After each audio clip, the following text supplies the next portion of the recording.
வெற்றி வாழ்வு திருச்சபையினுடைய காலை ஆராதனைக்கு வந்திருக்கிற உங்கள் யாவரையும் நம்முடைய ஆண்டவரும் இரட்சகருமாகிய இயேசு கிறிஸ்துவின் நாமத்தினாலே வாழ்த்தி வரவேற்கிறேன். இந்த காலை வேளையிலே ஒரு சிறப்பு செய்தியை உங்கள் மத்தியிலே பகிர்ந்து கொள்ள வேண்டும் என்று நான் விரும்புகிறேன்.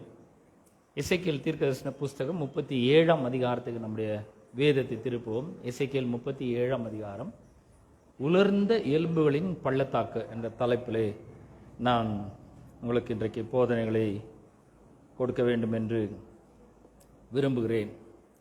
இந்த எசேக்கியேல் 37ஆம் அதிகாரத்தில் 1லேருந்து 14 வரைக்கும் உள்ள வசனங்களை நம்ம வாசிக்க போகிறோம். ஆனால் ஒன்றுன்னா நம்ம வாசிட்டு அப்படியே நம்ம அதை விளக்கி சொல்லிகிட்டே போகலாம்.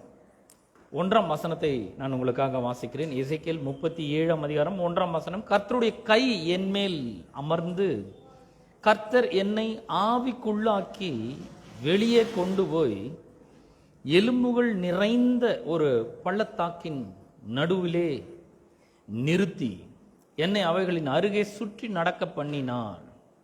இது பள்ளத்தாக்கின் வெட்ட வெளியிலே அந்த எலும்புகள் மகா திரளாய் கிடந்தது, அவைகள் மிகவும் உலர்ந்ததுமாய் இருந்தது.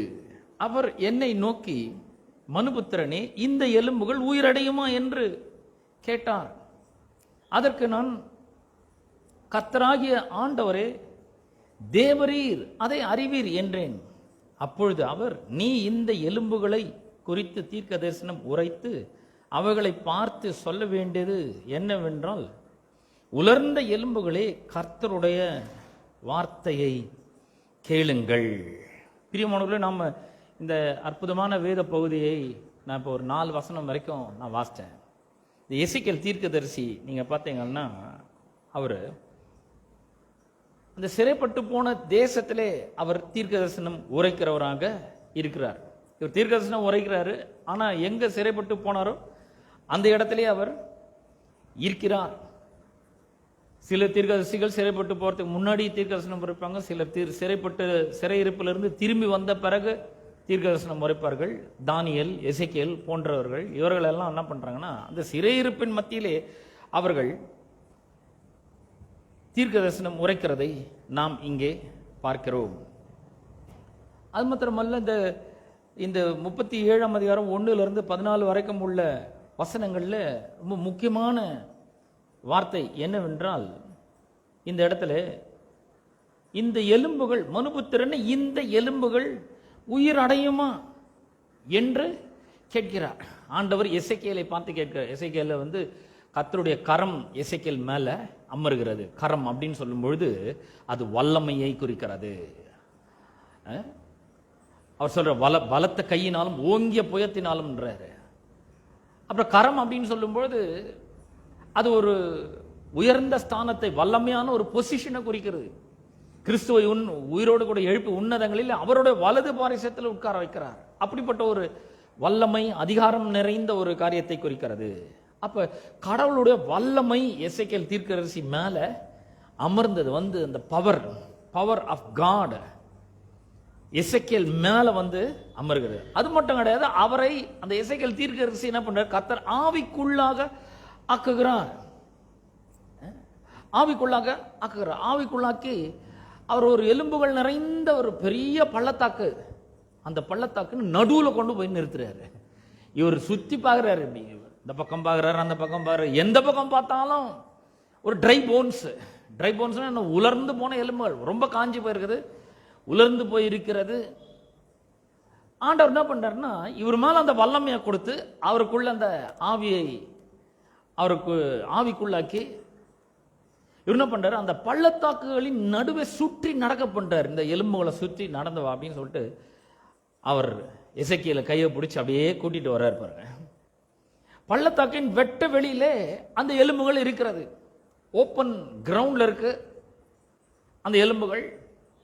அது மாத்திரமல்ல, அந்த எலும்புகள் மகா திரளா இருக்கிறது. கொஞ்சம் நஞ்சம் கிடையாது, எக்கச்சக்கமான எலும்புகள் இருக்கிறது. எக்கச்சக்கமா இருந்து என்ன பிரயோஜனம்? எல்லாமே ட்ரை போன்ஸா இருக்கு, எல்லாம் உலர்ந்து போய் இருக்கிறது. சாதாரணமா இல்ல, மிகவும் உலர்ந்ததுமாய் இருந்தது என்று நாம வாசிக்கிறோம். அப்ப இந்த தரிசனத்தை அவர் எசேக்கியேலுக்கு கொடுக்கிறார். ஒரு பெரிய காட்சி எசேக்கியேலுக்கு முன்பாக விரிகிறது. கர்த்தருடைய கரம் அவர் மேல வந்து அமருகிறது. பரிசுத்த ஆவியானவருக்குள்ளாக ஆகிறார். அப்புறம் அவரை உலர்ந்த எலும்புகள் நிறைந்த பள்ளத்தாக்க வழியா கொண்டு போறாரு. வெட்ட வெளி இருக்கு. சூரியன் அந்த சூரிய வெளிச்செல்லாம் படுது. வெயில் அந்த எலும்புகள் மேல படுகிறது. அது ரொம்ப உலர்ந்து போயிருக்கிறது. அப்ப இந்த உலர்ந்த எலும்புகள் எதுக்கு அடையாளமா இருக்குதுன்னா, மொத்த நம்பிக்கை மற்ற போன இஸ்ரவேல் ஜனங்களை அது குறிக்கிறதா இருக்கிறது. இஸ்ரவேல் ஜனங்கள் ரொம்ப அவர்கள் விரக்தி அடைந்தவர்களாக இருக்கிறார்கள், தோல்வி அடைந்தவர்களாக இருக்கிறார்கள். அந்த எலும்புகள் ரொம்ப உலர்ந்து போயிருக்கிறது. அவர்களுடைய எல்லா நம்பிக்கையும் அற்று போயிருக்கிறது. பாருங்க, இன்னைக்கு அநேக மக்கள் இப்படிப்பட்ட ஒரு சூழ்நிலையிலே நாம் இருக்கிறோம். இந்த உலர்ந்த எலும்புகள் எங்க இருக்கு? அந்த பள்ளத்தாக்குல இருக்கு. அந்த பள்ளத்தாக்குல உலர்ந்து போய் இருக்கிறது மட்டும் கிடையாது, அது அங்கங்க சிதறி இருக்கிறது. எல்லா இடத்துலையும் சிதறி இருக்கு. ரொம்ப ரொம்ப உலர்ந்து போய் இருக்கிறது, காஞ்சி போயிருக்கிறது. இந்த எலும்புகள் ஒன்னோட ஒன்று இணைஞ்சு ஒரு ஸ்கெலிட்டன் மாதிரி இல்லை, ஒரு மனித எலும்பு கூடு மாதிரி கிடையாது. அது வந்து ஒன்னா சேரல, அங்கங்க தனித்தனியா இருக்குது. கை தனியா இருக்குது, கால் தனியா இருக்குது. அப்படி அந்த வெட்ட வெளி பூராவும் அது பரவி இருக்கிறது. அதே போல இந்த எலும்புகள்லாம் வந்து ரொம்ப வாலிபர்களுடைய எலும்புகள் கிடையாது. ஒரு யுத்தத்தில் அவங்கெல்லாம் மரித்து போயிருக்கிறார்கள். இது நடந்து ரொம்ப வருஷங்கள் ஆயிட்டு இருக்கு. அது அங்கங்க சதறி போயிருக்கிறது. ரொம்ப நாளைக்கு முன்னாடி இருந்தது. வெயில் அது மேல பட்டு பட்டு அது உலர்ந்து போய் இருக்கிறது. இது எதை காண்பிக்கிறதுனா, இஸ்ரவேல் ஜனமானது எப்படிப்பட்ட ஒரு நம்பிக்கையற்ற ஒரு சூழ்நிலையிலே இருக்கிறது என்பதை காண்பிக்கிறது. இப்ப நாம் வந்து எசேக்கியேலா இருந்தா அந்த வெட்ட வெளியிலே இவ்வளவு பெரிய உலர்ந்த எலும்புகளை பார்க்கிறோம். கர்த்தர் நம்மளை அப்படி சுற்றி நடக்க பண்றாரு. அது ரொம்ப உலர்ந்து போகிறது, ரொம்ப திரளா இருக்கிறது. என்ன சொல்ல வர்றாரு ஆண்டவர்? இது வந்து நான் ஏன் இதை பார்க்கணும்னு அவர் விரும்புறாரு அப்படின்னு ஒருவேளை எசேக்கியேல் யோசிச்சிருக்கலாம். ஆனா எசேக்கியேலை பார்த்து ஆண்டவர் ஒரு கேள்வி கேட்கிறாரு. இந்த எலும்புகள், மனுபுத்திரனே, இந்த எலும்புகள் உயிரடையுமா? Can this dry bones live அப்படின்னு கேட்கிறாரு. இந்த உலர்ந்த எலும்புகள் உயிரடையுமா அப்படின்னு அவர் கேட்கறதுனால அவருக்கு பதில் தெரியாதுன்னு அர்த்தம் கிடையாது. அவர் ஏற்கனவே பதில வச்சுட்டு அப்புறம் தான் நம்ம கிட்ட ஒரு கேள்வியை அவர் கேட்கிறார். ஆதாமே, நீ எங்க இருக்கிறாய்ன்னு சொல்லி கேட்கிறாரு. ஆதாம் பார்த்து அவருக்கு தெரியாமையா கேட்கிறாரு? இல்ல, அவருக்கு தெரியும். இருந்தாலும் அவர் நம்மளை பார்த்து அப்படிப்பட்ட ஒரு கேள்வியை கேட்கிறார். மனுபுத்திரனே, இந்த எலும்புகள் உயிரடையுமா? அப்ப அவர்கிட்ட பதில் இருக்கிறது. நீங்க என்ன சொல்றீங்கன்னு பார்க்கறதுக்காக அவர் வந்து அதை கேட்கல. ரெண்டாவது, இந்த எலும்பு, உலர்ந்த எலும்புகள் உயிரடைமான்றது குறித்த அறிவை உங்ககிட்ட இருந்து அவர் பெற்றுக்கொள்றதுக்காக அவர் கேட்கவில்லை. அவர் என்ன கேட்க வர்றாரு? உண்மையிலே இந்த கேள்வியில ரெண்டு காரியங்கள் அடங்கி இருக்குது. ஒன்னு, மனுபுத்திரனே, இந்த நம்பிக்கையற்ற சூழ்நிலை சரி செய்யப்படும் முடியுமா அப்படின்னு அவர் கேட்கிறார். இது வந்து இதை சரி செய்ய முடியுமா? இந்த நம்பிக்கையற்ற சூழ்நிலை இருக்க, நம்ம கூட அநேகர் நம்முடைய வாழ்க்கையில வந்து பல நேரங்களில் நம்பிக்கை அற்றவர்கள் ஆயிடும். வாழ்க்கையை பற்றி நம்பிக்கை போயிடுது, பொருளாதாரத்தில் நல்ல நிலைமைக்கு வருவோன்ற நம்பிக்கையே போயிடுது, குடும்பம் சமாதானமா இருக்கும்ன்ற நம்பிக்கையே நமக்கு அற்று போயிருக்குது. அப்படிப்பட்ட முழுக்க முழுக்க நம்பிக்கை இழக்கிற ஒரு சூழ்நிலையில ஆண்டவர் நம்ம பார்த்து கேட்கிறாரு, இந்த சூழ்நிலையை சரி பண்ண முடியுமா? அப்புறம் இந்த சிதறி இருக்குதே, இந்த மாதிரி ஒரு அந்த சூழ்நிலை எல்லாம் வந்து அப்படியே சிதறி போயிருக்கிறது. இது மறுபடியும் ஒன்னா சேர்க்க முடியுமா?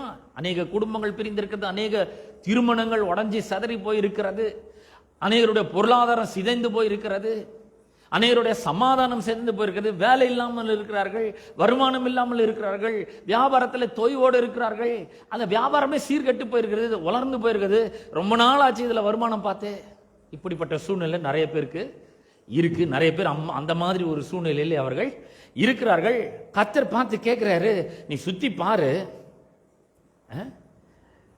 இந்த உலர்ந்த எலும்புகள் உயிரடையுமா? இந்த நம்பிக்கையற்ற சூழ்நிலையில ஒரு விடிவு காலம் பறக்குமா? இந்த நம்பிக்கையற்ற சூழ்நிலைய சரி பண்ண முடியும் நீ நினைக்கிறியா? எசேக்கியேல் பார்க்கிறாரு, அந்த வெட்ட வெளியிலே மகா திரளாய் அந்த எலும்புகள் இருக்கிறது, ரொம்ப ரொம்ப உலர்ந்து போயிருக்கிறது, காய்ந்து போயிருக்கிறது. அது மட்டும் கிடையாது, எல்லாம் ஒன்னோட ஒன்று ஜாயிண்டே ஆகல, எல்லாமே சிதறி போய் இருக்கிறது. அப்ப அப்போ நீங்களும் கூட உங்களோட வாழ்க்கையில நின்று உங்க வாழ்க்கையில நடக்கிற எல்லா சம்பவங்களையும் நோக்கி பார்க்கும் பொழுது என்னமோ ஒண்ணு வந்து அங்க மிஸ்ஸிங்கா இருக்கு.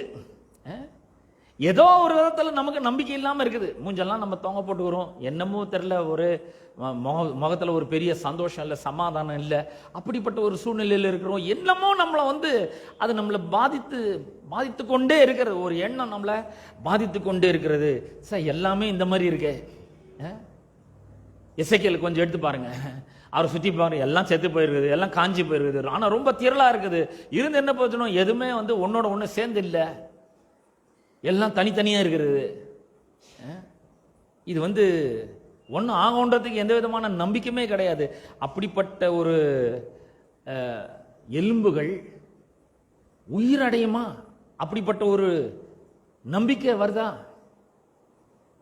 அப்படின்னு சொல்லி கர்த்தர் அவனை பார்த்து கேட்கிறாரு. இந்த எலும்புகள் உயிரடையும், மனுபுத்திரன்னு இந்த உலர்ந்த எலும்புகள் உயிரடையுமா அப்படின்னு கேட்கிறாரு.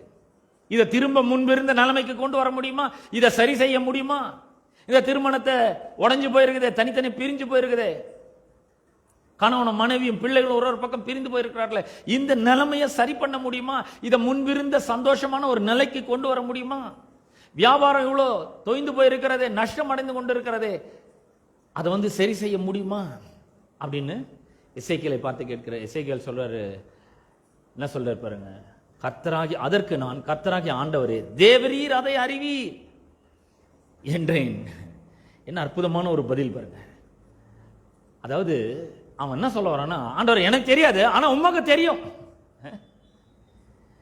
எனக்கு தெரியாது ஆண்டவரே, ஆனா இது உமக்கு உயிர் அடையுமா அடையாதான்னு உமக்கு நல்லா தெரியும். இப்படி சொல்றது மூலமா அவன் வந்து ஒரு முற்போக்கான ஒரு பதிலை சொல்லுகிறான். அவன் சொல்லிடுறான், எனக்கு தெரியாது ஆண்டவரே, நான் அந்த மாதிரி எதுவும் யோசிக்கல ஆண்டவரே, இப்படிலாம் ஏதாவது சொல்லியிருக்கலாம். இதெல்லாம் சத்தியமா உயிரடையவே அடைய முடியாது. இது சாதாரணமா இருந்தா கூட பரவாயில்ல, ரொம்ப திரளா இருக்குது, அது தனித்தனியா இருக்குது, அது ரொம்ப உலர்ந்து போயிருக்குது, இது ஒன்னா சேரும், இது வந்து திரும்ப உயிர் அடையும்னு எனக்கு கொஞ்சம் கூட நம்பிக்கை இல்லை, இப்படிலாம் சொல்லியிருக்கலாம். ஆனா அவர் சொல்றாரு, எனக்கு தெரியாது, ஆனா உமக்கு தெரியும். இது மூலமா அவர் என்ன சொல்ல வர்றாரு அப்படின்னு சொன்னா, இது என்னுடைய வல்லமைக்கும் என்னுடைய சக்திக்கும் அப்பாற்பட்டதா இருக்கிறது. இந்த உலர்ந்த எலும்புகளை என்னால உயிரடைய வைக்க முடியாது. இந்த எலும்புகளை ஒன்னோட ஒன்னு சேர்க்க என்னால முடியாது. என்னுடைய வல்லமைக்கும் என்னுடைய சக்திக்கும் என்னுடைய அறிவுக்கும் அப்பாற்பட்டதா இது இருக்கிறது அப்படி சொல்றாரு. என்னால இதை பத்தி ஒன்னும் செய்ய முடியாது. ஆனா இன்னொன்னு சொல்றாரு, இதை சொல்றது மூலமா, ஆண்டவர் உமக்கே தெரியும் சொல்ற மூலமா இன்னொன்னு என்ன சொல்றாருன்னா, இது என்னுடைய சக்திக்கு அப்பாற்பட்டதா இருக்குது, ஆனால் அது உம்முடைய சக்திக்கு உட்பட்டதா இருக்கிறது. உம்மால அதை சரி பண்ண முடியும், உம்மால அதை உயிரடைய வைக்க முடியும். என் வாழ்க்கையினுடைய சூழ்நிலையை உம்மால சரி செய்ய முடியும், திரும்ப ஒன்றா சேர்க்க முடியும், பிரிந்து போயிருக்கிற குடும்பத்தை ஒன்னா சேர்க்க முடியும், நஷ்டத்தில் இயங்கி கொண்டிருக்கிற வியாபாரங்களை சரியா லாபத்தில் கொண்டு போக வைக்க உம்மால முடியும். என்னுடைய சக்திக்கு அப்பாற்பட்டதா இருக்குன்றதுனால இதுல ஒண்ணுமே செய்ய முடியாதுன்னு அர்த்தம் கிடையாது. எனக்கு ஒரு பெரிய நம்பிக்கை இருக்கு, உம்மால அது முடியும், அது உம்முடைய கரத்துக்கு உட்பட்டதாய் இருக்கிறது. அப்ப இந்த காலை வேளையிலே நான் உங்களை பார்த்து சொல்றேன், உங்க வாழ்க்கையில் நடக்கிற சம்பவங்கள், உங்கள் வாழ்க்கையில் நடக்கிற ஒரு பிற்போக்கான காரியங்கள், இதுக்கெல்லாம் காரணம் தெரியாம இருக்கலாம், இதெல்லாம் உங்களுடைய சக்திக்கு அப்பாற்பட்டு நடந்து கொண்டிருக்கலாம், உங்களுக்கு இது பத்தி ஒண்ணுமே தெரியாம இருக்கலாம். ஆனா கர்த்தருக்கு எல்லாமே தெரியும். ஆமென். கர்த்தர் அறிந்திருக்கிறார், அதை அவருக்கு தெரியும். God knows. உங்க சக்திக்கு உட்பட்டு நீங்க பாத்தீங்கன்னா இது சரி பண்ணவே முடியாதுன்னு நீங்க நினைக்கலாம். உங்களுடைய பாயிண்ட் ஆஃப் வியூல, உங்களுடைய பார்வையில நீங்க பார்க்கும்போது இந்த சூழ்நிலையை வந்து, இந்த சூழ்நிலையில இருந்து எந்த ஒரு நன்மையும் வரவே முடியாதுன்ற மாதிரி உங்களுக்கு தோணலாம். ஆனா இந்த எசேக்கியேல் சொன்னது மாதிரி நாம சொல்லணும், ஆண்டவர் எனக்கு தெரியாது, ஆனா உமக்கு தெரியும். நிறைய பேர் வாழ்க்கையில ஒரு சிரிப்புன்ற மாஸ்கை போட்டுட்டு அவங்க என்ன பண்றாங்க, கொஞ்சம் ரொம்ப சந்தோஷமா இருக்கிற மாதிரி, கொஞ்சம் நல்லா இருக்கிற மாதிரி காமிச்சிக்கிறாங்க. ஆனா வாழ்க்கையில நான் சொல்றேன், யாருமே ஓரளவுக்கு கூட நல்லா இல்லை. உள்ள நிறைய பிரச்சனை இருக்கு. ஒவ்வொரு தனிப்பட்ட வாழ்க்கைக்குள்ளும் ஏராளமான பிரச்சனைகள் இருக்கு. அது அவங்களால தீர்க்க முடியல, அது அவங்களோட சக்திக்கு அப்பாற்பட்டதா இருக்குது, ரொம்ப ட்ரையா இருக்குது, அது வந்து லைஃப் இல்லாம இருக்குது, டெட் சிச்சுவேஷனா இருக்குது, நிறைய இருக்கு. நம்ம சக்தி மூலமா அதை ஒண்ணுமே பண்ணவே முடியல. அவன் சொல்றான், என்னுடைய சக்திக்கு உட்பட்டு இதை ஒன்றும் பண்ண முடியாது, ஆனா உமக்கு தெரியும் எல்லாம் உம்முடைய கரத்தில் இருக்கிறது, உம்முடைய கரத்துக்கு உட்பட்டு இருக்கிறது, உம்முடைய சக்திக்கு உட்பட்டு இருக்கிறது, நீர் இதை செய்ய முடியும், ஏதாவது ஒன்று செய்ய முடியும். அப்போ கர்த்தர் இந்த சூழ்நிலையை, இந்த பிரச்சனையை எப்படி சால்வ் பண்றது, எப்படி சரி செய்யறது என்பதை எசேக்கியேலுக்கு அவர் கற்றுக் கொடுக்கிறதை நாம் பார்க்கிறோம். சூழ்நிலை எப்படி சரி பண்றது, 4ஆம் வசனத்துல அதுக்கான சொல்யூஷன் கொடுக்கிறாரு. சரிப்பா, உனக்கு தெரியலன்ற, எனக்கு தான் தெரியும்ன்ற. இப்ப இந்த சூழ்நிலைய, உனக்கு முன்னாடி இருக்கிற இந்த சூழ்நிலையை எப்படி சரி செய்யறது அப்படின்றத நான் உனக்கு கற்றுக் கொடுக்கிறேன். பாருங்க, எசேக்கியேலுக்கு எப்படிப்பட்ட ஒரு நம்பிக்கற்ற ஒரு நிலை இருந்திருக்குன்னு பாருங்க. முன்னாடி பார்க்கறான், வெட்ட வெளி, ஏராளம் மகா திரளா எலும்புகள், ரொம்ப ட்ரையா இருக்கு, அப்படியே வெயில்ல காஞ்சி போயிருக்கு. அது உயிரோடன்றதுக்கு எந்த விதமான ஒரு நம்பிக்கையும் எவிடன்ஸ் எதுவுமே கிடையாது, ஆதாரமே கிடையாது. எப்படி வர முடியாது? எல்லாம் தனித்தனியா சிதறி இருக்கு, ஒன்ன கூட சேர்ந்து இல்லை. இந்த பிரச்சனையை எப்படி சரி செய்யுது? இப்போ அதை கற்றுக்கொண்டோம் என்றால் நம்முடைய வாழ்க்கையில் இருக்கிற பிரச்சனைகளை எப்படி நாம சரி செய்ய முடியும், கடவுளோட உதவியை கொண்டு நாம் எப்படி சரி செய்ய முடியும் என்பதை நாம கற்றுக்கொள்ள முடியும். இன்னைக்கு நம்ம அதை கற்றுக்கொள்ள போறோம்.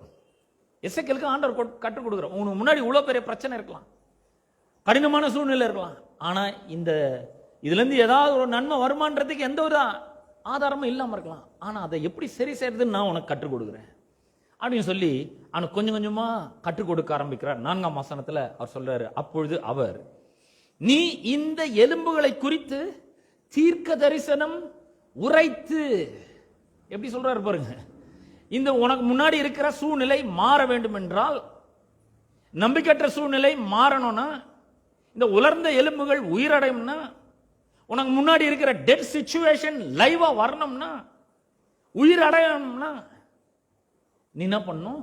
இந்த சிச்சுவேஷனை பார்த்து பேசணும், இந்த எலும்புகளை பார்த்து பேசணும். அவர்களை குறித்து தீர்க்கதரிசனம் உரைத்து அவர்களை பார்த்து சொல்ல வேண்டியது என்னவென்றால், உலர்ந்த எலும்புகளே கர்த்தருடைய வார்த்தையை கேளுங்கள் அப்படி சொல்லணும்ன்றார். நம்ம எவ்வளவு அற்புதமா சொல்லி கொடுக்கிறார் பாருங்க.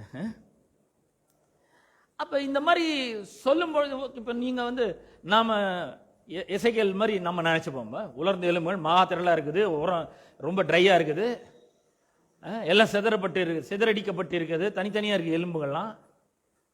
அந்த இடத்துல போய் அந்த எலும்புகளை பார்த்து, உலர்ந்த எலும்புகளே கர்த்தருடைய வார்த்தையை கேளுங்கள்னு நாங்க நின்று சொன்னா 4 பேர் பார்த்தா என்ன நினைப்பாங்க? கொஞ்சம் யோசித்து பாருங்க.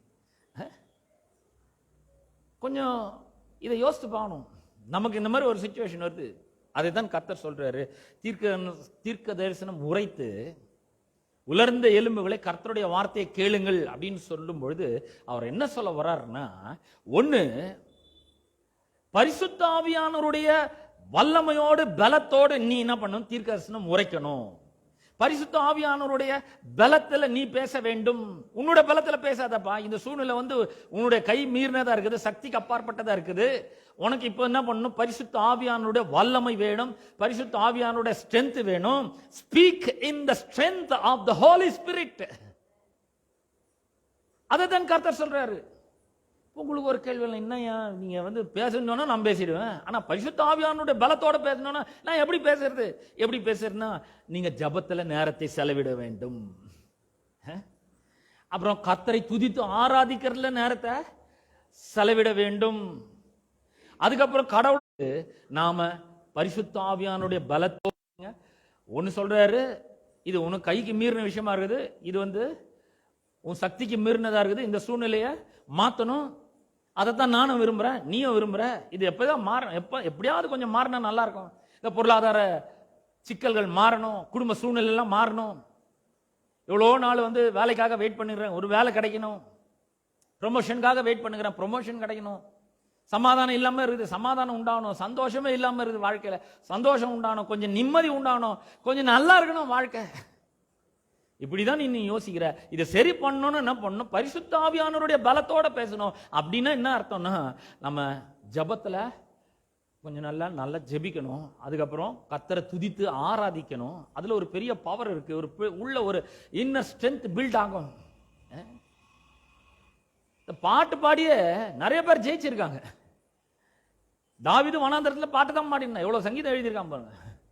அவனுக்கு ஜெயிக்கிறதுன்றது வந்து ஒரு பெரிய விஷயமாவே தெரியல. ஏன்னா உள்ள ஸ்ட்ரென்த் ரொம்ப அதிகமா இருக்கு.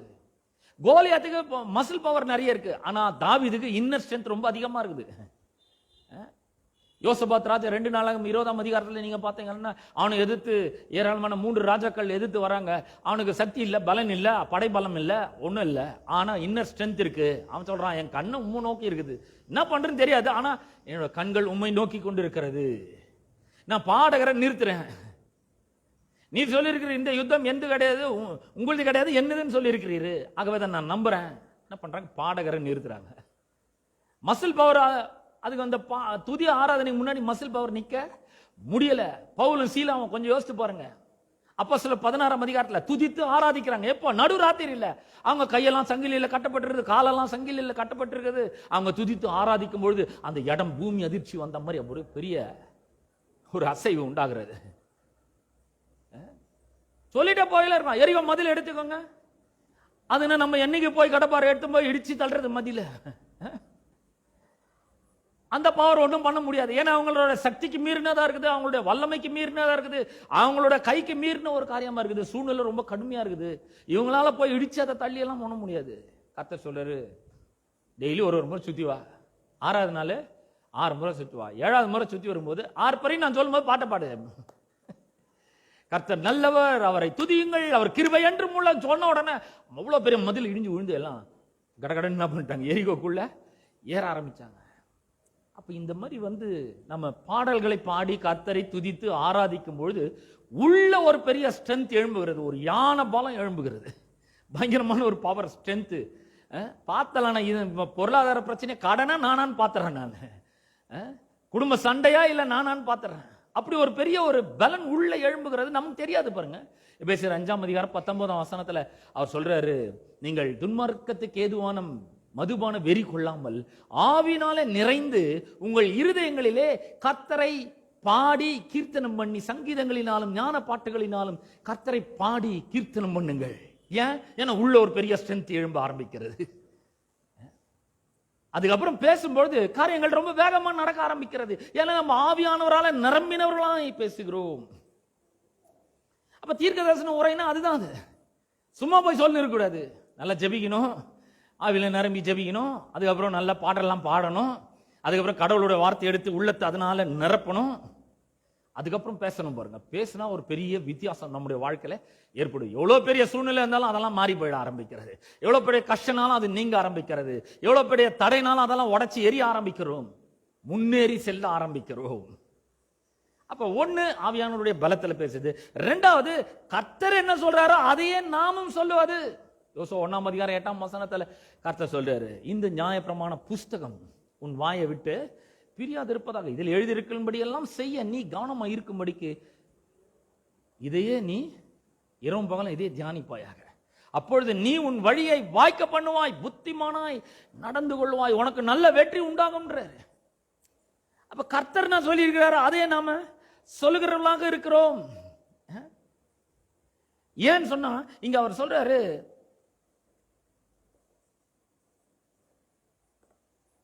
ஏழாம் வசனத்துல எனக்கு கட்டளையிட்டபடியே நான் தீர்க்க தரிசனம் உரைத்தேன்.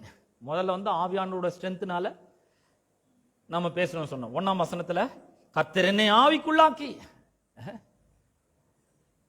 2வது பாயிண்ட் என்ன, அவர் நமக்கு என்ன சொல்லி இருக்கிறாரோ அதே மாதிரி பேசணும். இங்க அவர் சொல்றாரு 7ஆம் வசனத்துல, எசேக்கியேல் சொல்றார், எனக்கு கட்டளையிட்டபடியே நான் தீர்க்க தரிசனம் உரைத்தேன். அப்ப கர்த்தர் வந்து எசேக்கியேலை பார்த்து, எசேக்கியேல் வேற எதுவும் பேசாதப்பா, ஐயோ இவ்வளோ மகா திரளா இருக்குதே, இந்த எலும்பு ரொம்ப ட்ரையா இருக்குதே, இது உயிரடையுமா அடையாதான்னு தெரியலையே, இதெல்லாம் எங்க உயிரடைய போகுது, இதெல்லாம் எங்க ஒன்னா சேர போகுது, இது மேல எப்படி மாம்சம் வரப்போகுது, இது மேல எப்படி தோல் வரப்போகுது, இது மேல எப்படி நரம்பெல்லாம் வரப்போகுது, எங்கிருந்து வரும், சரி எல்லாம் வந்தா கூட உயிர் எப்படி வரும், இப்படி எல்லாம் பேசாத, நான் உனக்கு என்ன சொல்றேன்னு அதே மாதிரி பேசுறாங்க. அவர் சொல்றாரு, எனக்கு கட்டளையிட்டபடியே நான் தீர்க்க தரிசனம் உரைத்தேன். அப்ப அவர் என்ன சொல்றாரோ அதையே நாமும் சொல்லுகிறவர்களாக இருக்க வேண்டும். அதுதான் தீர்க்க தரிசனம் உரைக்கிறதுன்னு அர்த்தம். அது மட்டும் கிடையாது, 3வது to speak directly to the situation, சூழ்நிலையை நேரடியா பார்த்து நாம பேசுகிறவர்களாக இருக்க வேண்டும். பாருங்க, பிரேயர் ஜபத்திற்கும் அப்புறம் வந்து தீர்க்கதரிசனம் உரைக்கிறதுக்கும் பெரிய வித்தியாசம் இருக்கு. ஜபம்னா, ஆண்டவரே நீர் ஏதாவது செய்ய ஆண்டவரே, இந்த சூழ்நிலை ரொம்ப கடுமையா இருக்குது, இதை என்னால தாங்க முடியல, இந்த வியாதி ரொம்ப பெருசா இருக்குது, இதை என்னால தாங்க முடியல, நீங்க ஏதாவது செய்யுங்க அப்படின்னு ஜபம். ஆனா தீர்க்க தரிசனம்ன்றது என்னது? நீங்க நேரடியாக அந்த சூழ்நிலை பார்த்து நீங்களே பேசுறீங்க. இப்போ ஒரு உதாரணத்தை சொல்றேன். மார்க்கு சுவிசேஷம் 11ஆம் அதிகாரம் 23ஆம் வசனத்துல நாம இப்படி வாசிக்கிறோம், எவனாகிலும் இந்த மலையை பார்த்து நீ பெயர்ந்து சமுத்திரத்தில் தள்ளுண்டு போ என்று சொல்லி தான் சொன்னபடியே நடக்கும் என்று தன் இருதயத்தில் சந்தேகப்படாமல் விசுவாசித்தால் அவன் சொன்னபடி ஆகும் என்று மெய்யாகவே உங்களுக்கு சொல்லுகிறேன். இந்த வசனத்துல நாம பார்க்கும் பொழுது ஜபத்துக்கும் தீர்க்கதரிசனத்துக்கும் ஒரு பெரிய வித்தியாசத்தை காண்பிக்க விரும்புறேன். ஜபம் என்னன்னா, ஆண்டவரே இந்த மலையை எப்படியாவது நீக்குங்க ஆண்டவரே, இந்த மவுண்டனை மூவ் பண்ணுங்க ஆண்டவரே, இந்த வியாதின்ற மவுண்டனை மூவ் பண்ணுங்க, இந்த பொருளாதார சிக்கல்ன்ற மலையை பேர்த்து எடுங்க ஆண்டவர், இந்த கடன்ற மலையை என்ன விட்டு அகற்ற எடுங்க, இந்த ஊழியத்துல தடை என்கிற மலையை நீக்குங்க அப்படின்னு அது ஜபம். ஆனா தீர்க்கதரிசனம் உரைக்கிறதுன்றா டைரக்டா அந்த சிச்சுவேஷனை பார்த்து நாமளே பேசுது, மலையை நீ பெயர்ந்து விலக என்று நான் உனக்கு இயேசுவின் நாமத்தினால கட்டளையிடுகிறேன், வியாதியை நீ வேரோட பட்டுப்போ என்று சொல்லுகிறேன், நீ வேரோட பிடுங்குண்டு கடலில நடப்படுவாக என்று சொல்லுகிறேன். இப்ப நான் தீர்க்கதரிசனம் உரைக்கிறேன், ஏன்னா இதெல்லாம் உள்ள எடுத்து வச்சிருக்கேன். அப்ப நேரடியாக அந்த சூழ்நிலை பார்த்து பேச சொல்றாரு. அப்புறம் முதல்ல என்னது? ஆவிக்குள்ளாக்கி எசேக்கியேல. அப்போ பரிசுத்த ஆவியானோட பலத்துல பேசணும். ரெண்டாவது என்ன பண்ணணும்? அவர் என்ன சொல்லிக்கிறாரோ அதே மாதிரி பேசணும். மூணாவதுன்னா சூழ்நிலையை பார்த்து நாமளே நேரடியா பேசணும். ஆண்டவரே என்னை விடுவியும் அப்படின்னு சொன்னா அது ஜபம். ஆனா நான் விடுதலையாக்கப்பட்டவன், நான் ரட்சிக்கப்பட்டவன், மறுபடியும் பிறந்தவன், தேவனுடைய நீதியை உடையவன், அவருடைய பரிசுத்தத்தை நான் பெற்றிருக்கிறேன் சொன்னா அது வந்து தீர்க்கதரிசனம். அவர் என்ன சொல்றாரு? நீ நேரடியா அந்த சூழ்நிலை பார்த்து பேசுன்றாரு. குடும்ப சண்டையை உன்னை பார்த்து பேசுகிறேன், இயேசுவின் நாமத்தினால என் குடும்பத்தை விட்டு என் வாழ்க்கை விட்டு வெளியேறு என்று கட்டளை இடுகிறேன். அது தீர்க்கதரிசனங்க. அப்படி பேச சொல்றாரு. நாலாவது, என்ன உண்டாகணுமோ அதை பேசணும், என்ன இருக்குதோ அதை பேசக்கூடாது. தீர்க்கதரிசன முறைன்னு சொல்லும் பொழுது அதான் பேச சொல்றாரு. அப்ப எசேக்கியேல் அங்க நின்னுகின்னு, ஐயோ எலும்புகளே நீ ரொம்ப வளர்ந்து போயிருக்கிற, வெயில்ல தீஞ்சு போயிருக்கிற அப்படின்னா அந்த சூழ்நிலையை கமெண்ட் பண்றது, அந்த சூழ்நிலை எப்படி இருக்குதோ அதை அப்படியே சொல்றது. ஆனா உலர்ந்த எலும்புகளே கர்த்தருடைய வார்த்தையை கேளுங்கள், நீங்கள் உயிர் அடையுங்கள் சொல்லும்போது அது தேவன் எப்படியோ அதே மாதிரி நம்ம செயல்படுறோம். 4:17 ரோமர்ல அவர் சொல்லிக்கிறாரு, அவர் இல்லாதவர்களை இருக்கிறவர்களை போல் அழைக்கிற தேவன். இப்ப இங்க உயிர் இல்ல, ஆனா இவர் அழைக்கிறாரு, இருக்கிற மாதிரி அழைக்கிறாரு. இந்த உலர்ந்த எலும்புகளே கர்த்தருடைய வார்த்தையை கேளுங்கன்னா, இந்த டெட் சிச்சுவேஷன் கர்த்தருடைய வார்த்தையை கேட்க முடியுமா? கேட்கும், கண்டிப்பா சொல்லுன்ற.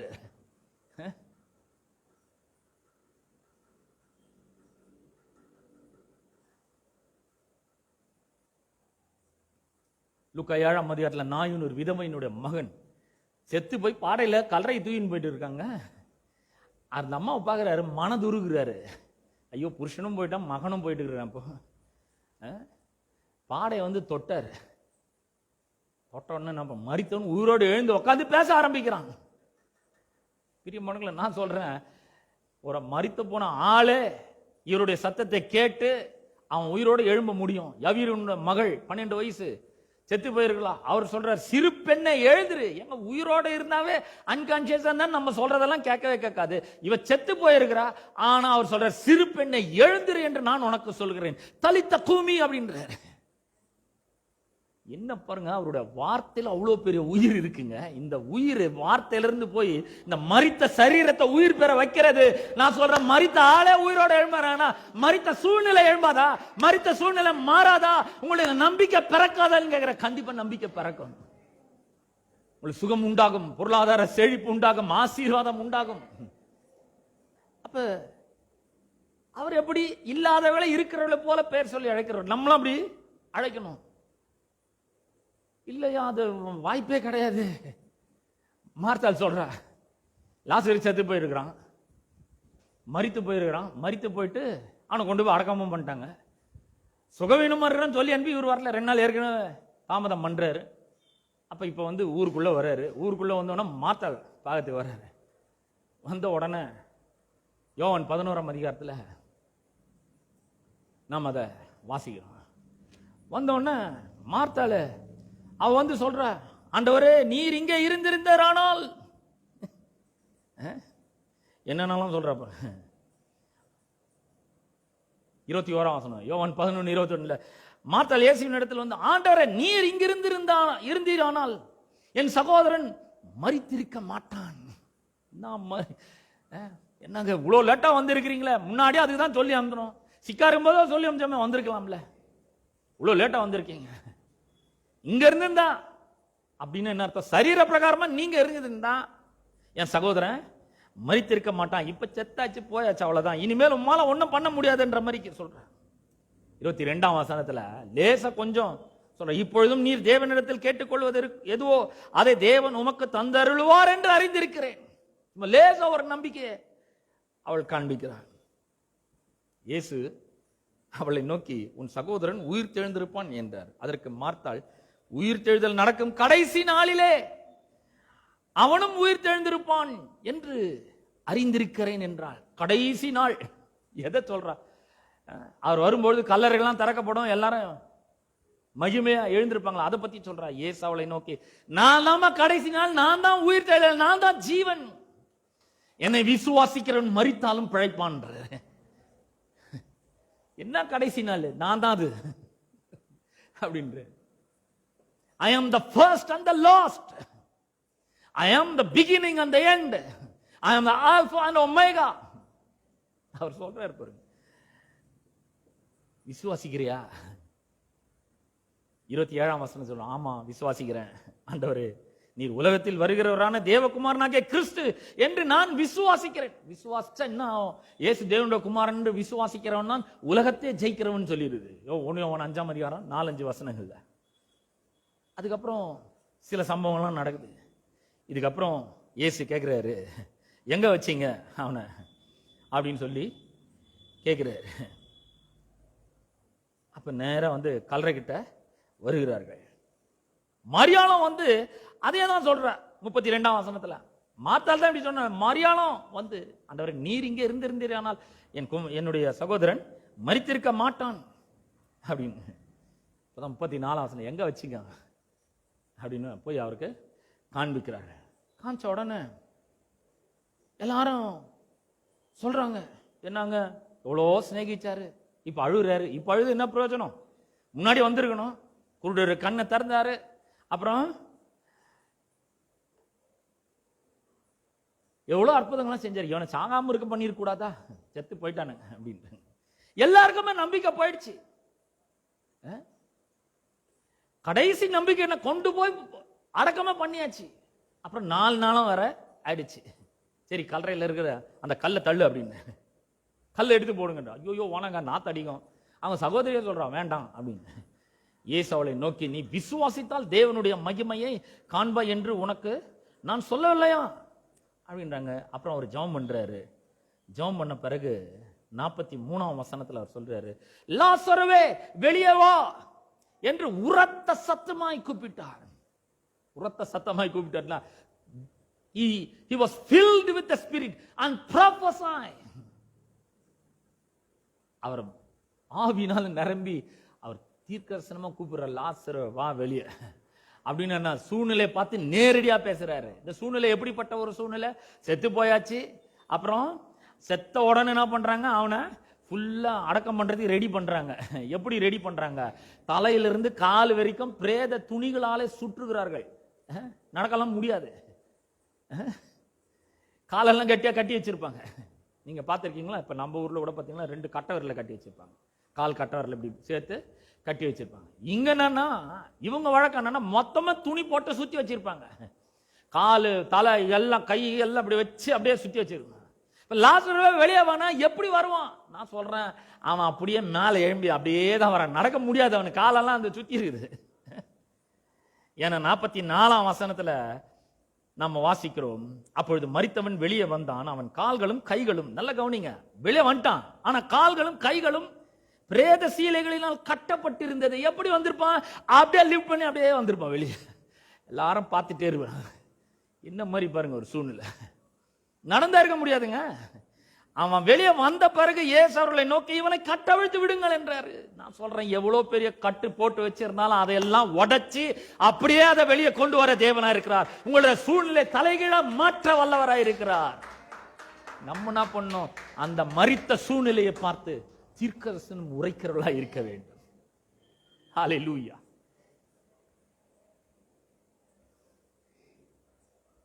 அப்ப நம்ம எல்லாருமே என்ன பண்ணணும்? சூழ்நிலையை நேரடியா பார்த்து பேசுகிற ஒரு காரியத்தை நாம் கற்றுக்கொள்கிறவர்களாய் இருக்க வேண்டும். சரி, எவ்வளவு நாள் டெய்லி பேசணும்? ஹலோ, நான் ஆசீர்வதிக்கப்பட்டவன், நான் ரட்சிக்கப்பட்டவன், நான் தேவனுடைய பிள்ளை, நான் நீதிமானாக்கப்பட்டவன், பரிசுத்தமாக்கப்பட்டவன், ஆவினால் நிரப்பப்பட்டவன், கிறிஸ்து எனக்குள்ள வாழ்கிறார், அவருடைய ஆவியானவர் எனக்குள்ள வல்லமையாய் கிரியை செய்கிறார், அவருடைய மகிமை என் மேல இருக்கிறதா, அவருடைய சுவாசம் எனக்குள்ள இருக்கிறதா, அவருடைய பிரசன்னம் எனக்குள்ள இருக்கு. டெய்லி பேசுங்க. இப்போ ஆகுதுன்னு பாருங்க கொஞ்சம். அப்ப எசேக்கியேலுக்கு இந்த சூழ்நிலையை எப்படி மாத்துறதுன்றத சொல்லி கொடுக்கிறாரு. இந்த உலர்ந்த எலும்புகள் எப்படி உயிர் அடையுன்றத சொல்லி கொடுக்கிறாரு. எப்படி நேரடியாக அந்த சூழ்நிலையை பார்த்து பரிசுத்த ஆவியானுடைய வல்லமையோடு பேசுகிறவர்களாக இருக்க வேண்டும். இப்போ கர்த்தர் நீ வாளா இருக்க மாட்டா, தலையா தான் இருப்ப அப்படின்னா நம்ம நான் என்னங்க, நான் ஒரு வாளு அப்படி சொல்லக்கூடாது. நீ மேலாவாய் அப்படின்னு சொல்லும்போது இல்லைங்க நான் ரொம்ப கீழங்க அப்படி சொல்லக்கூடாது. மாத்தி மாத்தி சொல்லணும். இப்ப நம்ம பேசுறதே மாத்தி மாத்தி சொல்லிட்டே இருக்கிறோம். அவர் சொல்ற நீ ஆசீர்வதிக்கப்பட்டவன். ஐயோ, ஏன் சொல்றீங்க? என் தலைமையில சாபம் உட்காந்துன்னு இருக்குங்க சொல்லக்கூடாது. அது டெய்லி நம்ம என்ன பண்ண, நான் ஆசீர்வதிக்கப்பட்டவன் சொன்னோம். அப்புறம் அவர் சொல்றாரு, உன்னை காண்கிற எல்லாருடைய கண்களிலும் உனக்கு தயவு கிடைக்கும் அப்படின்றாரு. ஆனா நாம என்ன பண்றோம்? ஐயோ என்னங்க ஒரே ஏமாத்தமா இருக்குங்க, எதுவும் நடக்க மாட்டேங்குது. இப்ப பாத்தீங்களா எவ்வளவு வித்தியாசம் இருக்கு பாருங்க. அவர் சொல்றாரு, என்னுடைய தழும்புகளால் ஏற்கனவே குணமானீர்கள் சொல்றாரு. நம்ம ஐயோ முடியலங்க, என்ன வலிங்க, உயிர் போதுங்க, வேலை கிடைக்க மாட்டேங்குதுங்க, சூழ்நிலை மாற மாட்டேங்குதுங்க, வருமானம் வர மாட்டேங்குதுங்க, பிசினஸ்ல ஒரு பெரிய லாஸுங்க.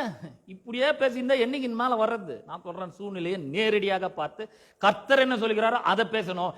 அவர் என்ன சொல்கிறாரு? நீங்கள் ஆசீர்வதிக்கப்பட்டவர்கள், சுகமாக்கப்பட்டவர்கள், ரட்சிக்கப்பட்டவர்கள், மீட்கப்பட்டவர்கள், பாவங்கள் மன்னிக்கப்பட்டவர்கள், தேவனுடைய பிள்ளைகள், உங்களுக்கு ஒன்றும் குறைபடாது, நான் உன்னுடைய மேய்ப்பனா இருக்கிறேன், உடைய சத்துருக்களுக்கு முன்பாக நான் ஒரு பந்தி ஆயத்தப்படுத்துறேன், என்னையால் அபிஷேகம் பண்ணுகிறேன், உடைய பாத்திரம்லாம் நிரம்பி வழியோன்றாரு. ஆனா நம்ம சொல்றோம் ஒரே காலிங்க, பாக்கெட்டு காலி, பர்ஸ் காலி, இப்படியே சொல்லணும். இல்ல, அவர் சொல்றத நாம சொல்ல வேண்டும். அப்ப என்ன பண்ணோம்? நம்முடைய திருமணத்தை பார்த்து நாம் தீர்க்க தரிசனம் உரைக்கிறவர்களாக இருக்க வேண்டும். இன்னைக்கு உரைச்சனே இருக்கிறோம். இந்த ஆளை கட்டின்னு பெரிய பாடா இருக்குதுங்க. நிறைய மனைவிங்க சொல்றாங்க, இந்த ஆள் கூட என்னைக்கு இந்த ஆளை கையை பிடிச்சனும், இந்த ஆள் தாலி கட்டினாலும் அன்னில இருந்து எனக்கு போராட்டம் ஆரம்பிச்சிச்சுங்க. இந்த ஆளால தான் நான் இன்னைக்கு இந்த நிலைமையில இருக்கிறேன், மோசமான நிலைமை. வேற யாரையாவது கட்டினா நான் நல்லா இருந்திருப்பேன் அப்படி சொல்றோம். தீர்க்கதரிசனம் உரைச்சிட்டே இருக்கிறோம். நம்ம என் வாழ்க்கையில நடக்கிற எல்லா பிரச்சனையும் இந்த ஆள் தான் காரணம்ன்றோம். புருஷன்மார் என்ன பண்றாங்க? ஐயோ பொண்ணை கட்டினார் சொன்னா பேயை கட்டி வச்சுக்கிறாங்க, எனக்கு பிசாசு கட்டி வச்சுக்கிறாங்க. இவளை என் மனைவின்னு சொல்லவே முடியாதுங்க, எங்கேயும் அவளை கூட்டினே போக முடியாது வெளியே, அவ்வளோ ரகலை பண்ணுவாங்க, சூழ்நிலையே கெடுத்துருவா, சமாதானத்தையே கெடுப்பா, இப்படி சொல்லுகிறோம் நம்ம. ஆனா நம்ம திருமணத்தை பார்த்து தீர்க்கதரிசனமாக நாம் உரைக்க வேண்டும். என் மனைவி என் வீட்டோரங்களில் கனிதரும் திராட்சை செடியை போல இருப்பாள், என் பிள்ளைகள் என் பந்தய சுற்றிலும் ஒலிவ மர கன்றுகளை போல இருப்பார்கள், என்னுடைய சமாதானம் பெரிதா இருக்கும், கர்த்தர் சீயோனில் இருந்து என்னை ஆசீர்வதிப்பார், எனக்கு பாக்கியமும் நன்மையும் உண்டாயிருக்கும் சொல்லணும். டெய்லி சொல்லணும். திருமணத்தை பார்த்து தீர்க்கதரிசனமாக உரைக்க வேண்டும். வியாபாரத்தை பார்த்து தீர்க்கதரிசனம் உரைக்கணும். நம்ம செய்யற தொழில் வியாபாரம் இதுல ஒரு பெரிய பெருக்கத்தை நாம் பேசணும். நம்ம செய்யற பிசினஸ் ஆசீர்வதிக்கணும். எப்படிங்க போகுது பிசினஸ்?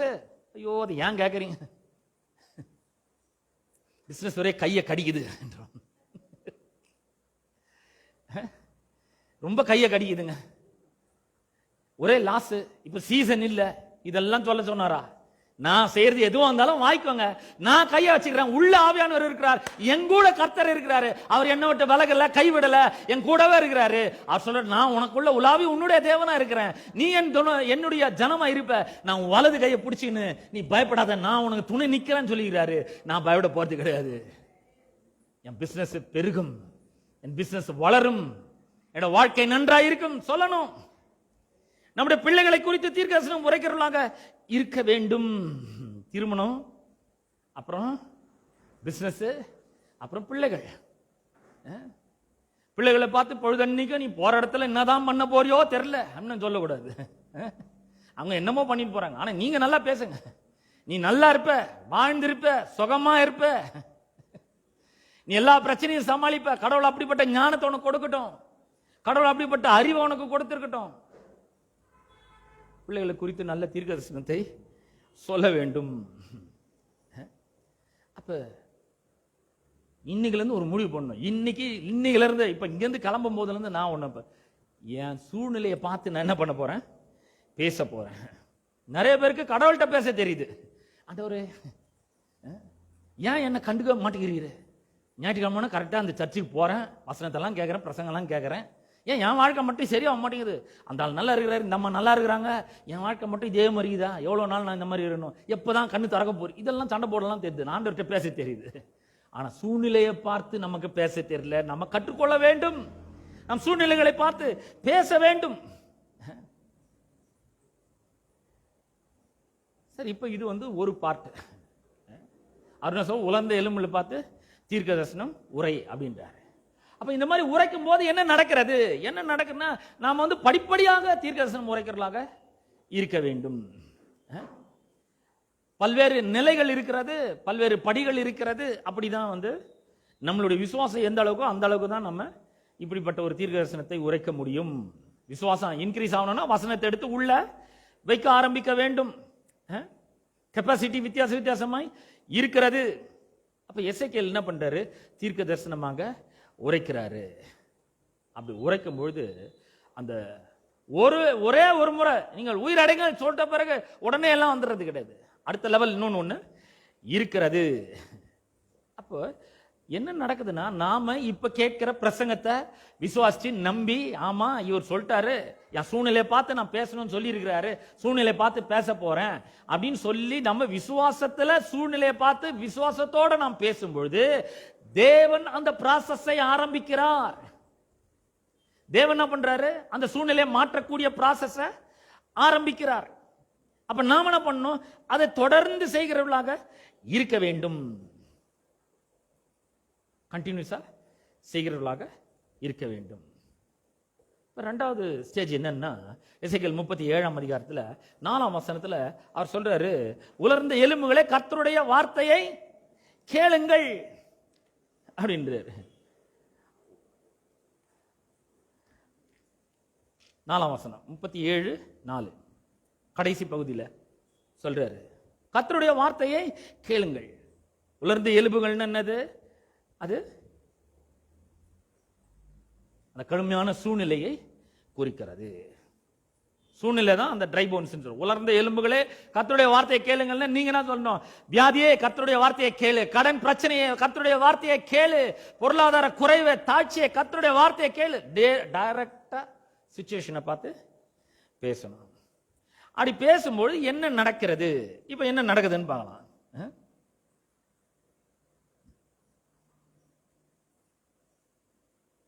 7ஆம் வசனம், எனக்கு கட்டளையிட்டபடியே நான் தீர்க்கதரிசனம் உரைத்தேன். நான் தீர்க்கதரிசனம் உரைக்கையில் ஒரு இரைச்சல் உண்டாயிற்று. God's divine power begins to, divine process begin to happen. கடவுளுடைய தெய்வீக சக்தி வேலை செய்ய ஆரம்பிக்குது. எப்போ? நம்ம ஆவில நிரம்பி விசுவாசத்தோடு கடவுளுடைய வார்த்தை இருதயத்தில் நிரப்பி துதி ஆராதனையோடு நாம அவர் என்ன சொன்னாரோ அதை பேசும்பொழுது இப்ப சூழ்நிலையில ஒரு பெரிய மாற்றம் ஏற்பட ஆரம்பிக்குது. அது படிப்படியாக நடக்க ஆரம்பிக்கிறது. தீர்க்கதரிசனம் உரைக்கையில் ஒரு இரைச்சல் உண்டாயிற்று. இரைச்சல் ஆங்கிலவாதம் சொல்றது, there is a shaking.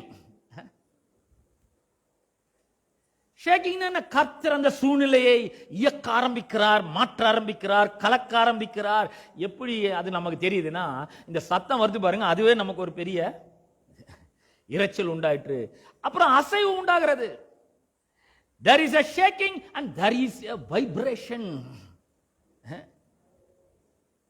அப்ப நம்ம வந்து ஜெபிக்கிறோம், கர்த்தர் இந்த சூழ்நிலையை பார்த்து பேச சொல்றாரு. அப்படி பேச ஆரம்பிக்கும் பொழுது இரைச்சல் உண்டாகுது, அதுக்கப்புறம் அசைவு உண்டாகிறது, வைப்ரேஷன் உண்டாகுது, ஷேக்கிங் உண்டாகுது. அப்படி உண்டாகும் பொழுது நமக்கே ஒரு பயம் வந்தது. ஏன்னா இது வரைக்கும் எசேக்கியேல் உலர்ந்த எலும்புகள் இப்படி அசைறத பார்த்தது கிடையாது.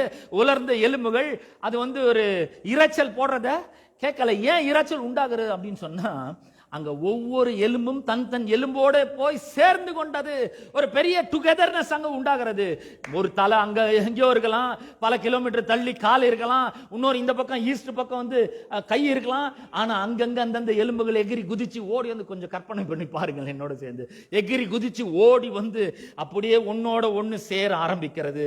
நான் சொல்றேன், ஒரு நபருக்காக நீங்க ஜெபம் பண்ணி கொண்டிருக்கலாம். ஆண்டவரே இவ்வளவு வெறுக்கிறாரு, இவ்வளவு என் மேல பொறாமையா இருக்கிறாரு, இவரை நாங்க ஆசீர்வதிங்க, நல்லா இருக்கணும் அப்படின்னு சொல்லும் போது, திடீர்னு மறுநாள் காலைல பாத்தீங்களா அந்த நபர் அப்படியே உங்க வீட்டு முன்னாடி நிக்கிறார். என்ன பண்றீங்க, என்னடா திடீர்னு இவர் வந்து நிக்கிறார். ஏன்னா இரைச்சல் உண்டாகுது, அசைவு உண்டாகிறது, ஒன்னோட ஒண்ணு வந்து என்ன பண்ணுகிறது, சேர ஆரம்பிக்கிறது. அப்ப பாருங்க, நீங்க அந்த சூழ்நிலையை பார்த்து தீர்க்கதரிசனம் உரைக்கும் பொழுது அங்க என்ன நடக்கிறது, ஒரு பெரிய மூவ், ஒரு பெரிய அசைவு உண்டாகிறது, ஒரு பெரிய இரைச்சல் உண்டாகிறது. God is doing something about that situation. உங்கள் சூழ்நிலையை குறித்து கர்த்தர் ஏதோ ஒன்று செய்ய ஆரம்பித்திருக்கிறாருங்க. உங்களுடைய பொருளாதார பிரச்சனையை குறித்து, உங்கள் கடன்களை தீர்க்கும்படியாக, உங்களுடைய வியாதிகளை குணமாக்கும்படியாக கர்த்தர் ஏதோ ஒரு காரியத்தை செய்ய ஆரம்பித்திருக்கிறார். அங்க அசைவு உண்டாகுது, இரைச்சல் உண்டாகிறது. இரைச்சல் என்ன, சில நேரங்களில் நம்ம பத்தி விமர்சனங்கள் கூட வரலாம். சம்டைம்ஸ் நம்ம மேல இந்த வார்த்தையின் மூலமா அட்டாக் கூட நடக்கலாம். இதெல்லாம் எதை காண்பிக்கிறது, கர்த்தர் ஏதோ செஞ்சுட்டு இருக்கிறாரு. ஏன்னா செத்து போன ஒரு சூழ்நிலை பார்த்து யாரும் கமெண்ட் எல்லாம் அடிக்க மாட்டாங்க, யாரும் கிரிட்டிசைஸ் பண்ண மாட்டாங்க. ஆனா இப்ப நம்ம உயிரோடு இருக்கிறோன்றதுக்கு ஒரு பெரிய அடையாளமா இருக்கிறது. இரண்டாவது, அந்த எலும்புகள் ஒன்றோடு ஒன்று வந்து சேர்ந்து கொண்டு இருக்கிறது. ஒவ்வொரு எலும்பும் தன் தன் எலும்போட கூட போய் சேர்ந்து கொள்ளுகிறது. Bones are journeying together. அங்கிருந்து அப்படியே டிராவல் பண்ணி வருது, அப்படியே வந்து ஒன்னோட ஒன்று சேருது, கரெக்டான ப்ராப்பர் லொகேஷனுக்கு வருது எலும்புகள். எப்படி நடக்குது, இவர் தீர்க்கதரிசனம் உரைக்கையில் இதெல்லாம் நடக்கிறது. ஆனா அந்த எலும்புகள்லாம் இன்னும் உலர்ந்து போயிருக்கிறது, மரித்து போயிருக்கிறது, வைப்ரேஷன் உண்டாகிறது, இரைச்சல் உண்டாகிறது, அசைவு உண்டாகிறது. அப்புறம் ஒன்னோடு வந்து கனெக்ட் ஆகுது, ரீகனெக்ட் ஆகிறது. எசேக்கியேல் பார்த்து கொண்டே இருக்கிறாரு. இது வரைக்கும் நடக்காத காரியங்கள்லாம் இப்ப நடக்க ஆரம்பிக்குது. தீர்க்கதரிசனம் உரைச்சிட்டீங்க, இது வரைக்கும் சுகமே உண்டாகல, ஆனா ஏதோ ஒண்ணு நடக்க ஆரம்பிச்சு. Something, things are not happening, no it's happening. இதெல்லாம் நடக்கல, இப்பெல்லாம் நடக்க ஆரம்பிக்குது. ஒரு பெரிய கனெக்ஷன் உண்டாகுது, ஒரு பெரிய மீட்டிங் உண்டாகிறது. உங்களுக்கு சில தகவல்கள் வருகிறது. அநேக ஆண்டுகளாக தேவனிடத்திலிருந்து நீங்க எந்த ஒரு வார்த்தையும் கேட்டிராம இருக்கலாம். இப்ப தேவன் உங்களோட பேச ஆரம்பிக்கிறாரு. அவருடைய ஜீவன் உங்களுடைய வாழ்க்கையில வெளிப்பட ஆரம்பிக்கிறது. போன் கால்ஸ் வர ஆரம்பிக்கிறது. பிரிந்து போயிருக்கிற நபர்லாம் ஒன்னா சேர ஆரம்பிக்கிறார்கள். செப்பரேட்டட் பீப்புள் இப்ப கனெக்ட் ஆக ஆரம்பிக்கிறார்கள். இதுவரைக்கும் ஒன்னு சேர முடியாத ஆட்கள் இப்போ ஒன்னு சேர ஆரம்பிக்கிறார்கள். பிரியமானவர்களே, நான் சொல்றேன், நீங்க பல ஆண்டுகளாக முயற்சி செஞ்சிருக்கலாம், தோல்வி அடைஞ்சிருக்கலாம், ஆனா இப்ப கனெக்ட் ஆகுது. அந்த கனெக்ஷனை கர்த்தர் ஒண்ணு பண்ணுகிறார். இப்ப பாத்தீங்கன்னா இரைச்சல், அசைவு ஒன்னோட ஒண்ணு சேர்ந்தாச்சு. இப்ப ஒரு ஸ்ட்ரக்சர் உருவாக ஆரம்பிக்கிறது. உங்களுடைய வாழ்க்கை ஒரு பெரிய வேற ஒரு ஸ்ட்ரக்சருக்குள்ள வருகிறது, ஒரு ஃபார்ம்குள்ள வருகிறது. உள்ள மேல வந்து மசில்ஸ் வருது, அது மேல டிஷ்யூஸ் வருது, அது மேல நரம்புகள் வருது. அந்த தோலை வந்து மூட ஆரம்பிக்கிறது. 8ஆம் வசனம் சொல்லுது, நான் பார்த்து கொண்டிருக்கையில் இதோ அவைகளின் மேல் நரம்புகளும் மாம்சமும் உண்டாயிற்று, மேற்புறம் எங்கும் தோலினால் மூடப்பட்டது, ஆனாலும் அவைகளில் ஆவி இல்லாதிருந்தது. எல்லாம் நடந்துச்சு, ஆனா ஆவி இல்லை. முன்ன ட்ரை போன்ஸ் அங்கங்க ஸ்கேட்டர் ஆயிருந்தாங்க, ரொம்ப ட்ரையா இருந்தது. இப்போ ஒரு ஸ்ட்ரக்சர் வந்துடுச்சு, ஃபார்ம் வந்துடுச்சு, ஒரு வைப்ரேஷன் வந்துடுச்சு, எலும்பு ஒன்னோட ஒண்ணு வந்து சேர்ந்தாச்சு, ரீகனெக்ட் ஆயிடுச்சு, ஸ்ட்ரக்சர் வந்துச்சு, ஃபார்ம் வந்துடுச்சு. இப்போ நான் சொல்றேன், உங்களோட வாழ்க்கை ஒரு பெரிய ஸ்ட்ரக்சருக்குள்ள வருகிறதுங்க. உங்க வாழ்க்கை ஒரு பெரிய ஃபார்ம்குள்ள வருகிறது. உங்களுடைய பிசினஸ் ஒரு ஸ்ட்ரக்சர் வருது, உண்டாக ஆரம்பிக்கிறது. ஒரு பெரிய இம்ப்ரூவ்மெண்ட் உங்களோட வாழ்க்கையில உண்டாக ஆரம்பிக்கிறது. அப்ப இந்த மாதிரி சூழ்நிலைகள்லாம் மாறும்போது ஆமாங்க ஓரளவுக்கு வந்து காரியங்கள் நடந்திருக்குது. ஆனா இன்னும் பெரிய ஒரு பிரேக் த்ரூ, எனக்கு வந்து ஒரு பெரிய விடுதலை வேண்டும். முன்ன வந்து உலர்ந்த எலும்புகளின் பள்ளத்தாக்கு, இப்ப டெட் பாடி சீர்கிற பள்ளத்தாக்கா இருக்கு. இம்ப்ரூவ்மெண்ட் இருக்கு, ஆனா டிரான்ஸ்ஃபர்மேஷன் இல்லை. சூழ்நிலை முன்னோட ரொம்ப மோசமா இருந்தது, இப்ப கொஞ்சம் பெட்டர் ஆயிருக்குது. ஆனா இன்னும் பேச வேண்டியது இருக்கு.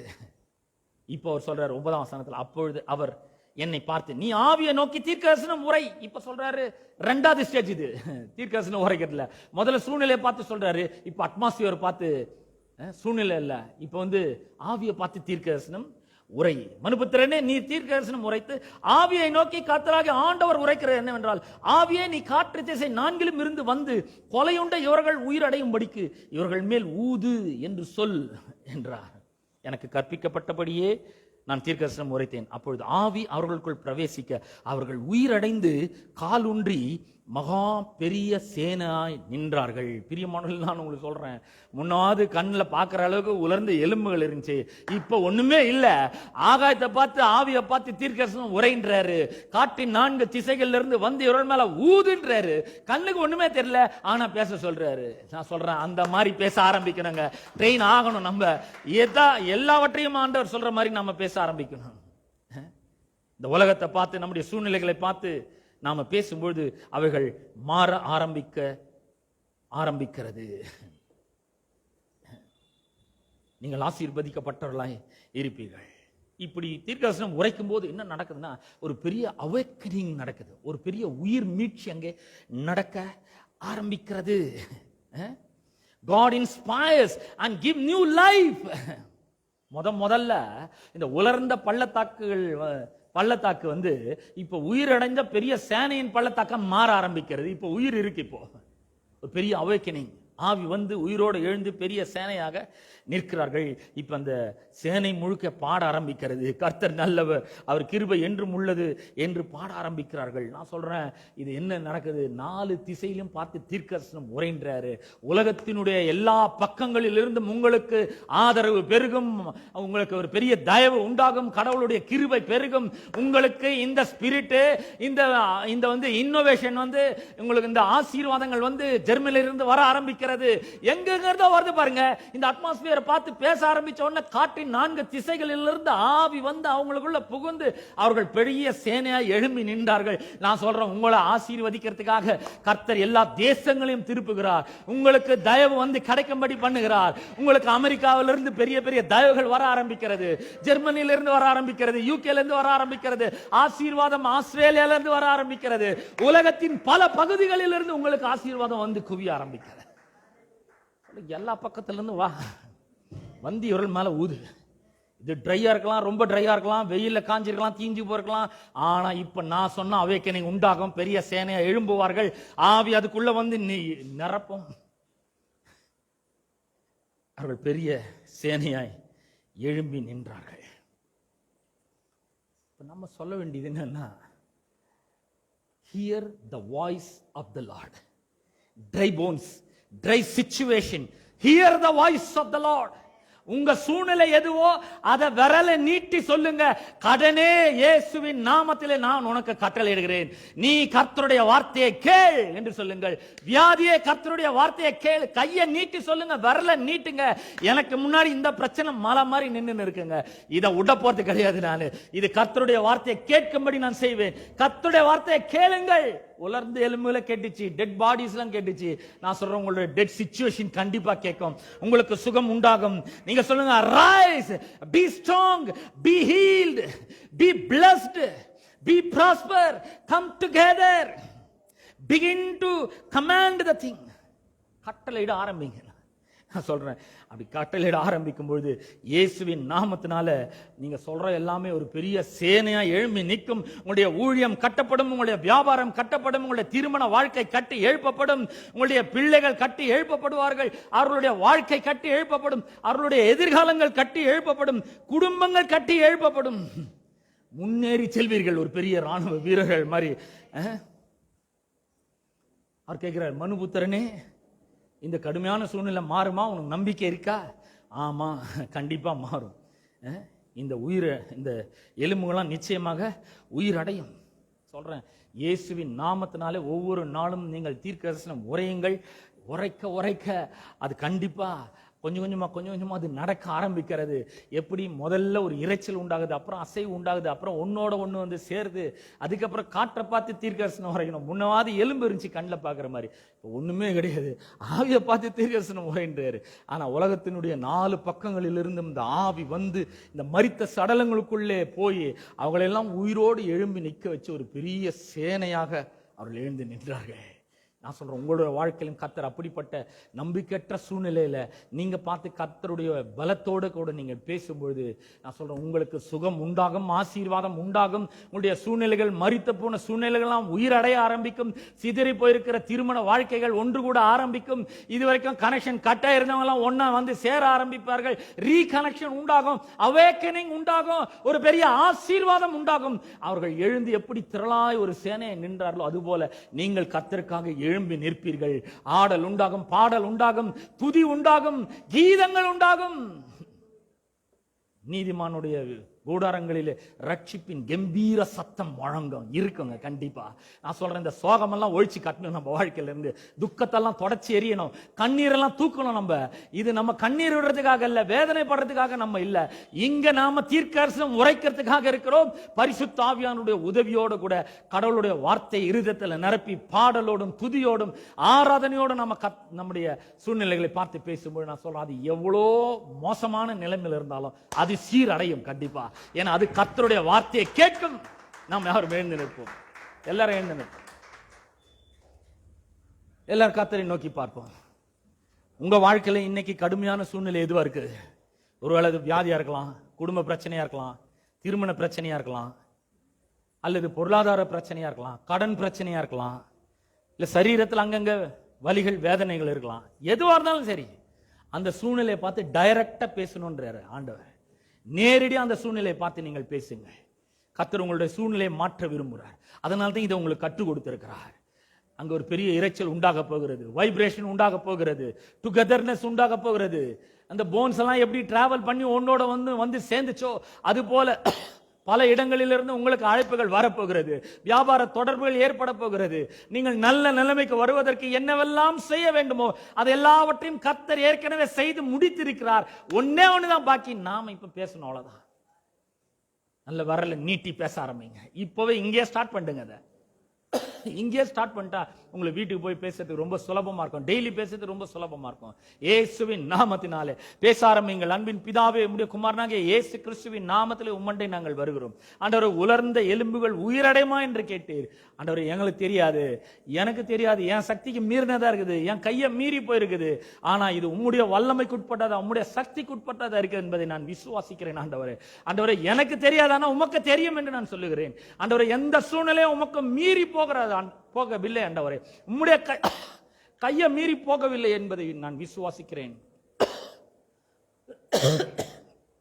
ஆண்டவரே, உமக்கு நன்றி செலுத்துகிறேன். கர்த்தாவே, ஸ்தோத்திரம் ஆண்டவரே, நன்றி செலுத்துகிறேன். எங்களுடைய சூழ்நிலைகளை பார்த்து விரல நீட்டி பேசுகிறேன், நேரடியாக அந்த சூழ்நிலையை பார்த்து பேசுகிறேன். ஆண்டவரே, இயேசுவின் நாமத்தினாலே ஆண்டவரே, வைப்ரேஷன் உண்டாகட்டும் என்று ஜெபிக்கிறேன், ஷேக்கிங் உண்டாகட்டும் என்று ஜெபிக்கிறேன். ஆண்டவரே, ஒரு பெரிய இரைச்சல் உண்டாகட்டும், அசைவு உண்டாகட்டும். ஆண்டவரே, ஒன்றோடு ஒன்று வந்து சேரட்டும் என்று ஜெபிக்கிறேன். இயேசுவின் நாமத்தினாலே காற்றை பார்த்து தீர்க்கதரிசனம் உரைக்கிறேன். ஆண்டவரே, உலகத்தின் பல நாடுகளில் இருந்து எங்களுக்கு தயவுகள் வந்து கிடைக்கிறதுக்காக உமக்கு ஸ்தோத்திரம். உலகத்தின் பல நாடுகளில் இருந்து ஆசீர்வாதங்கள் எங்களை நோக்கி வருகிறதற்காக உமக்கு ஸ்தோத்திரம். ஆண்டவரே, மரித்த சூழ்நிலைகளாம் எங்களுடைய வாழ்க்கையில உயிர் பெற்று எழுகிறதற்காக உமக்கு ஸ்தோத்திரம். ஆண்டவரே, சரீரங்கள் உயிர் பெறுகிறதற்காக உமக்கு ஸ்தோத்திரம். பொருளாதாரம் உயிர் பெறுகிறதற்காக உமக்கு ஸ்தோத்திரம். Hallelujah, hallelujah. I declare blessings of the Lord. I declare prosperity of the Lord. I declare the righteousness of the Lord. I declare the life of God. I declare the grace of God. I declare the glory of God. I declare the breath of God. I declare the presence of God over my people, O Father. Let them be prosper in the name of Jesus. Let them be blessed in the name of Jesus. Oh, hallelujah. Dead, hear the word of the Lord. Sickness, hear the word of the Lord. Hallelujah. Hallelujah. Curse, hear the word of the Lord. Broken families, hear the word of the Lord. Hallelujah. Hallelujah. Hallelujah. That situation, hear the word of the Lord. இயேசுவின் நாமத்தினாலே கர்த்தருடைய வார்த்தையை கேளுங்கள் என்று சொல்லுகிறேன். நேரடியாக உங்களை பார்த்து பேசுகிறேன். அவர் கட்டளையிட்ட பிரகாரம் பேசுகிறேன்.